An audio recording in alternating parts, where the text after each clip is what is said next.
11 जून रोजी मनपा अतिक्रमण विभागाने राजापेठ परिसरातील जुनी टॉकीज परिसरात अवैध अतिक्रमण कारवाई केल्याचा आरोप आता शिवप्रतिष्ठान हिंदुस्थान संघटनेने केला आहे। कोणालाही नोटीस न देता पोलिसांचा धाक दाखवून कारवाई केल्याचे पदाधिकाऱ्यांनी स्पष्ट केले। लोकांना पकडून मारहाण करून अवैध अतिक्रमण कारवाई केल्याचा आरोप निषेध सिंग जोध सह इतर पदाधिकाऱ्यांनी आपल्या प्रतिक्रियेतून स्पष्ट केले आहे। बैठकीला सुरुवात करतो।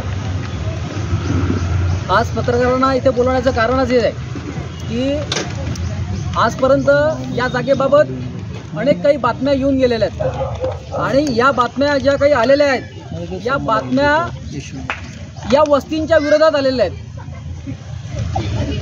आणि खऱ्या अर्थानं या वस्तीची परिस्थिती जाणून घेण्याकरता आजची पत्रकार परिषद आपण या वस्तीमध्ये घेतलेली आहे।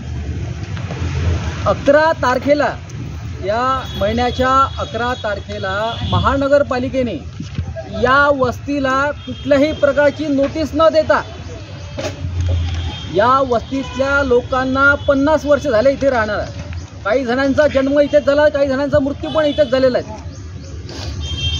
तर अशा परिस्थितीत अशा वस्तींना कुठल्याही प्रकारची नोटीस न देता अतिशय जलद गतीने तात्काळ पद्धतीने महानगरपालिकेने बेसावध वस्तीवर बुलडोझर चालवला।